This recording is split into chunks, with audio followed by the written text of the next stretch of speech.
The Holy Gospel according to Mark. Glory to you, O Lord. When Jesus had crossed again in the boat to the other side, a great crowd gathered around him, and he was by the sea. Then one of the leaders of the synagogue named Jairus came, and when he saw him, fell at Jesus' feet and begged him repeatedly, "My little daughter is at the point of death. Come and lay your hands on her so that she may be made well and live." So he went with him. And a large crowd followed him and pressed in on him. Now there was a woman who had been suffering from hemorrhages for 12 years. She had endured much under many physicians and had spent all that she had, and she was no better, but rather grew worse. She had heard about Jesus and came up behind him in the crowd and touched his cloak. For she said, "If I but touch his clothes, I will be made well." Immediately, her hemorrhage stopped, and she felt in her body that she was healed of her disease. Immediately aware that power had gone forth from him, Jesus turned about in the crowd and said, "Who touched my clothes?" And his disciples said to him, "You see the crowd pressing in on you. How can you say, 'Who touched me?'" He looked all around to see who had done it. But the woman, knowing what had happened to her, came in fear and trembling, fell down before him and told him the whole truth. He said to her, "Daughter, your faith has made you well. Go in peace and be healed of your disease." While he was still speaking, some people came from the leader's house, Jairus' house, to say, "Your daughter is dead. Why trouble the teacher any further?" But overhearing what they said, Jesus said to the leader of the synagogue, "Do not fear, only believe." He allowed no one to go with him, except Peter, James, and John, the brother of James. When they came to the house of the leader of the synagogue, he saw a commotion, people weeping and wailing loudly. When he had entered, he said to them, "Why do you make a commotion and weep? The child is not dead, but sleeping." And they laughed at him. Then he put them all outside and took the child's father and mother and those who were with him and went in where the child was. He took her by the hand and said to her, "Talitha cum," which means, "Little girl, get up." And immediately the girl got up and began to walk about. She was 12 years of age. At this, they were overcome with amazement. He strictly ordered them that no one should know this and told them to give her something to eat. The Gospel of the Lord. Praise to you, O Christ. Feel free to have a seat. So grace, peace, and healing are ours on this Healing Emphasis Sunday. And that is it. Grace, peace, and healing are ours. Amen. So healing, this is a Healing Sunday. Someone was asking me today, "Wow, Pastor, this is Healing Sunday, and the verses line up as a Healing Sunday. Did you plan it that way?" I did not. It's God's timing. It's God's purpose. It's God's will in this moment for this church this day. It's a fifth Sunday, and for other churches that I've been a part of who also practice and emphasize Healing Sundays, a fifth Sunday is a nice day to do that. And so here we have it, a Healing Sunday with healing verses. So praise be to God first and foremost. So we have two healing stories today of two different people who are desperate. Would you say they're desperate? Have you had a sick child? Have you yourself sought help for particular things and feel like there is no end, and you get pretty desperate and you actively seek healing? So I would say that both of these people, Jairus and the woman with the hemorrhage, are both brave and trusting. Brave for different reasons. Jairus is outing himself as a believer. Remember, he is a leader of the synagogue.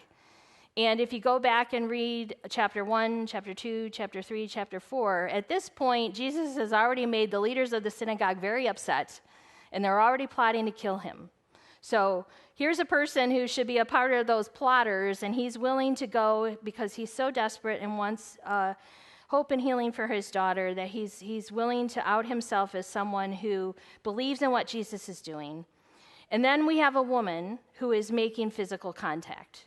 That was not really smiled upon back then. And not only that, she was hemorrhaging. And Jesus, as a teacher, as a healer that would go into the synagogue, there were certain things that needed to happen in order for him to go into the synagogue. So her touching him would mean that he would be unclean and have to do a bunch of things. So I would posit that both of them are brave and trusting. And I also think that we need to remember that we're in the year of Mark, and that we're in a year of emphasizing telling a story. Mark is a great storyteller and does a pretty good job of unpacking these stories today. So I feel more called and led to let those stories speak for themselves and to tell you about a week of stories that you haven't had privy to unless you were Jax and Gwen, and then Gavin isn't here with us today. So are you guys okay to hear a little bit about a week at Voice of Truth? Okay. So we've got some slides to kind of help with this, so hopefully this will all work together. Next slide, please. Okay, this is day number 1.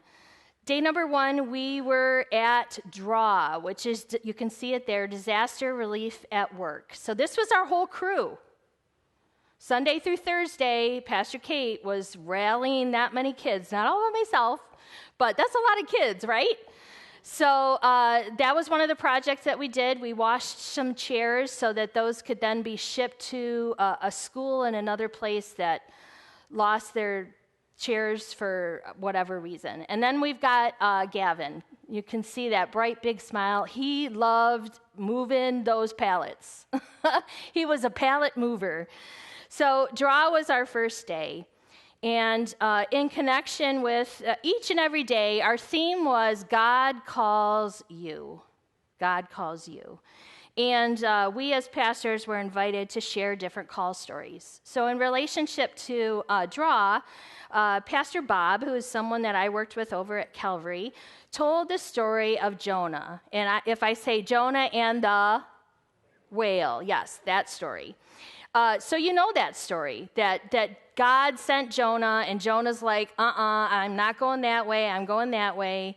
God's got him going the right direction, and he shared the good news, and then he got mad because the people did what God wants. So Jonah has a lot going on, and God still loves him. And we hear in Jonah 3 that the word of the Lord came to Jonah a second time. So we heard about a God who is a God of second chances, and how this God works in 2 particular ways. God, first of all, works through us being perfectly imperfect. Raise your hand out there if you're perfect. Nobody? Okay, then hear that you're imperfectly perfect, that God uses you just how you are. God used Jonah. God uses us. We didn't know how to do all the things this week. There were a few mistakes. There were some tears, different things. God still used all of it. So that was one thing. We are all perfectly imperfect. And the story of Jonah also points out the right and opportune time. The right and opportune time. And this word in the Greek is kairos. Chronos is this watch time, but kairos is God's time. And so we got to live into God's timing. We had this week organized a whole year ago. Draw just happened to come on the first day. And I don't know if anybody saw on the weather, but there was a great storm and flooding that happened on the border of Iowa and South Dakota.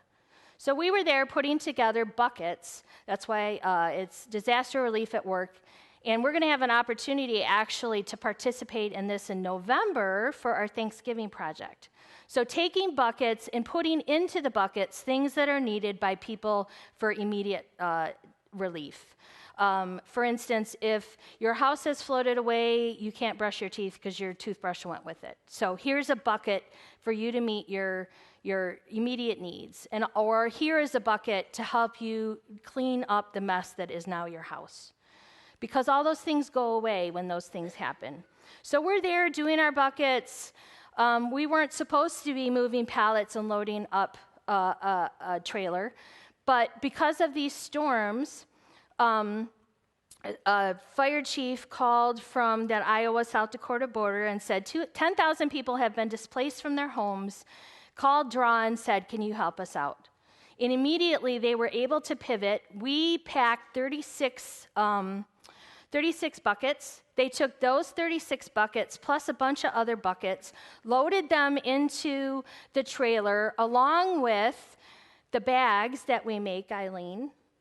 So if you haven't been with us before, if you go out the worship space here and look immediately right, there's some plastic bags that are crocheted.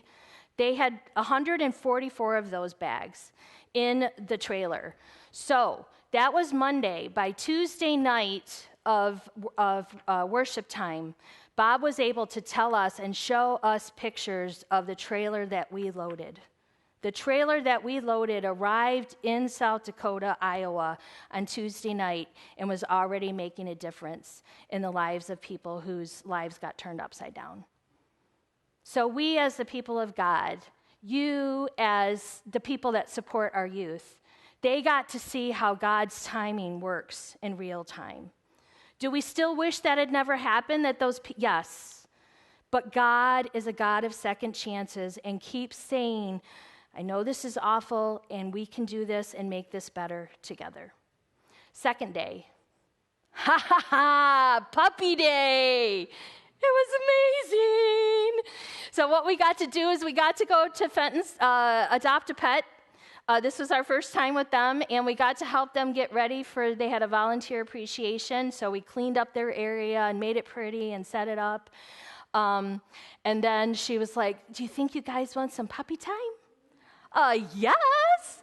So this is just a little snapshot of what that looked like. If you want to know more, talk to Jax, talk to Gavin, talk to Gwen. It was crazy. We just like puppies running everywhere. Like just imagine it.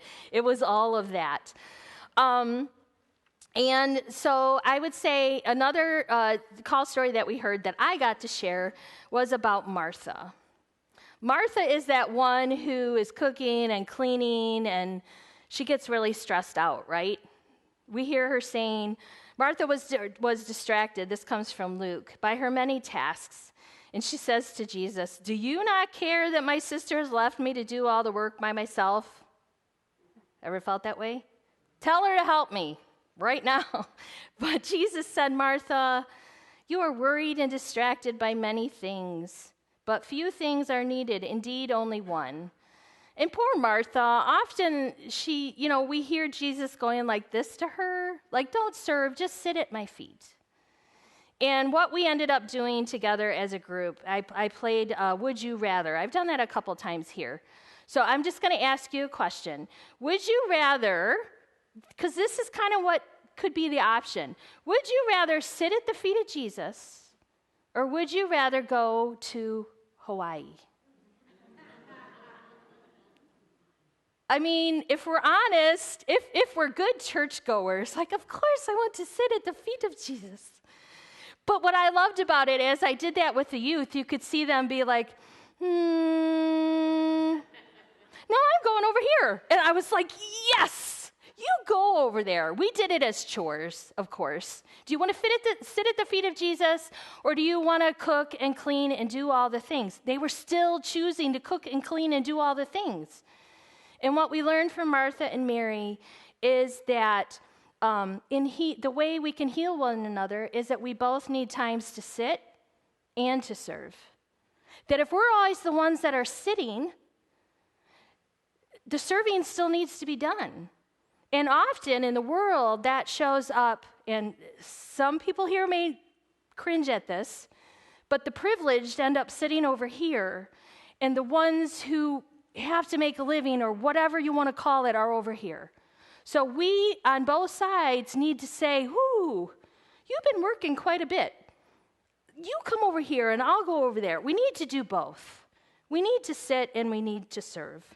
So perfectly imperfect, a right and opportune time to serve and to sit. So we got to do some serving, but I have to tell you, this was some amazing sitting. And it's also a good representation that it is important to love on, to take care of those that do the serving. because it was a blessing and a gift to know that later that night, volunteers that worked tirelessly to make sure that these puppies get what they need, and cats, day in and day out, they get celebrated too. So next slide. They don't get any better than this one, though, although I had to throw another puppy one in. I just couldn't help it. So then our next 2 days, we served at different ministries, but kind of doing the same thing. We served at Open Door, which is in Waterford, and then we served at Oakland Hope, which is in Pontiac. And what we did is a lot of sorting. And what happens is in those 2 different locations, they have a thrift store where they make the money, and the money then supports a food pantry. So it's a sustainable way to heal people. It's a sustainable way to make sure that food is always available for people that are food insecure. So you can go to the next slide, too. Next slide. Okay, all right. So this, never mind. I'll get back to this one. So here we have the thrift store and the pantry. And then this is a site that we usually go to, but we really didn't go to and work this year. It's called Ferry Farms, and it is a corner fellowship area, a corner playground, and a corner orchard. And this playground was built there 10 years ago, and so we go every year to revisit it, because healing and being in partnership to heal is about relationship.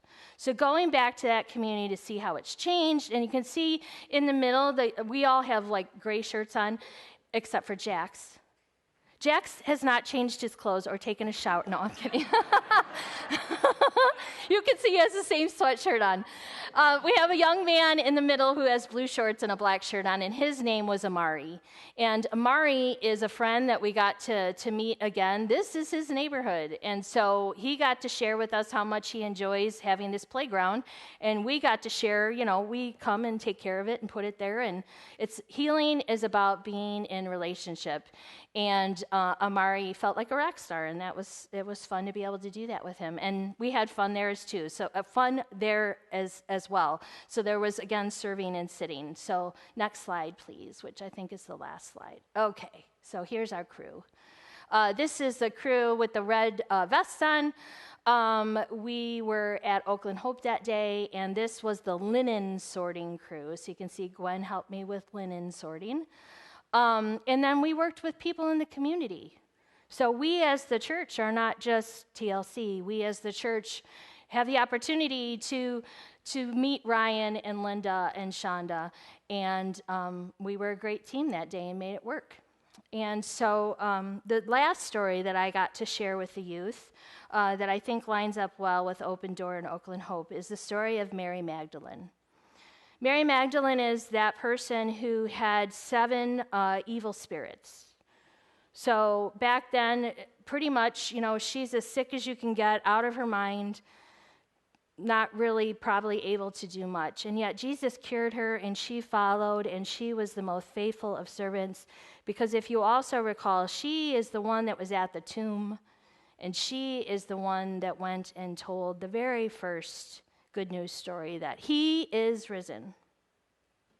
So she, as we shared, was broken, and Jesus healed her, and Jesus still used her and sent her. And so I was able to share a little bit with the kids about my own call story and how, for those of you that are here for the first time, I'm a crier.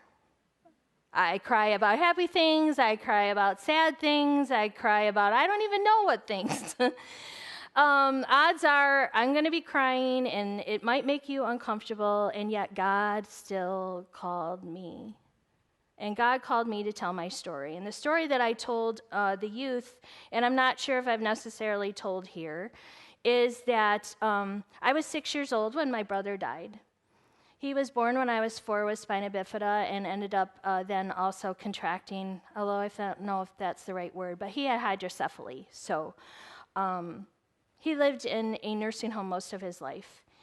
And losing a sibling at 6 years old is life-changing. And I was a little emotional person, and that only made me more emotional. And people didn't know what to do with me. And so I thought the most important thing you need to do with your emotions is just kind of stuff them away. But God kept giving me opportunities to, I couldn't do it. Like I tried, but it always ended up coming out in ways that I felt out of control. And so what I need you to hear today is that God takes the things that we think are broken and shouldn't be shared and exposed and says, expose them and do it through my light because I can use it. Healing doesn't mean the thing necessarily goes away. It means that God transforms it in a way that helps others. And so I was invited as a young seminarian to go back and think about my brother. And I would like you to say his name for me. His name is Timmy.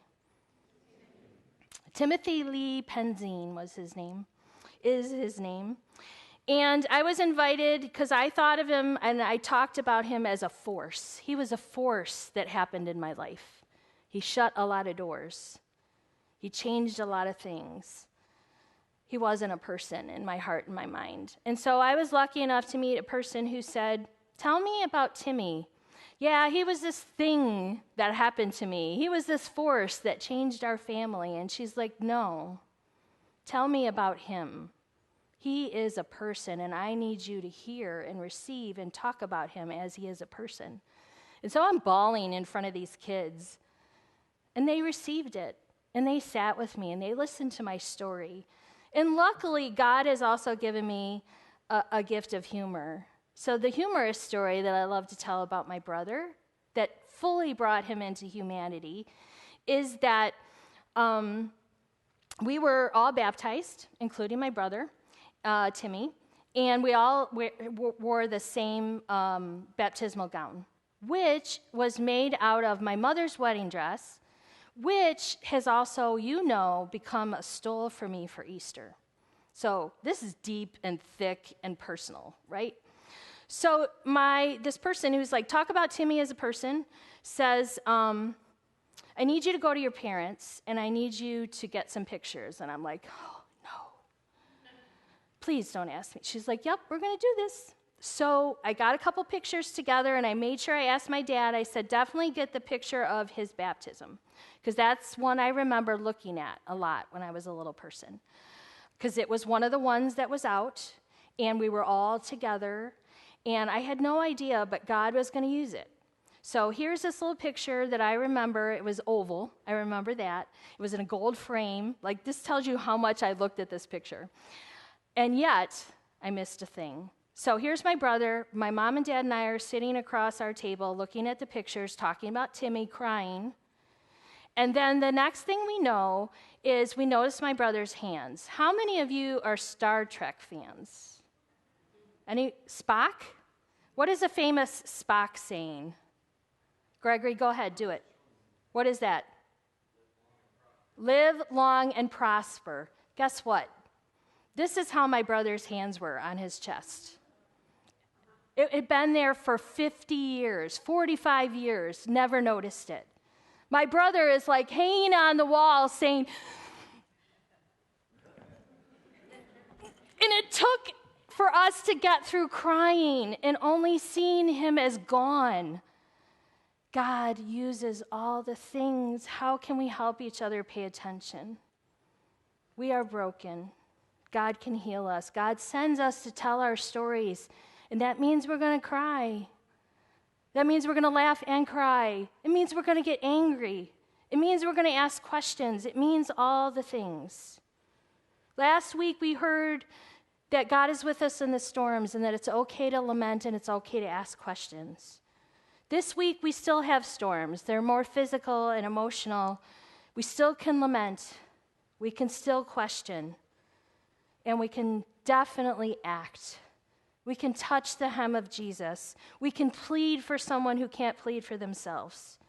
My hope and prayer for us today is that we can broaden our understanding, our experience of what healing is, because only you and God can define that for you. It is both brave and trusting to show up. And being healed is not a magic spell. It's not a cloak of protection. It is lamenting, it is acting, it is receiving. And it is celebrating people like Lillian today who gets to do First Communion. Because all of that together gives us strength for today and bright hope for tomorrow. In the name of the Father, the Son, and the Holy Spirit. Amen.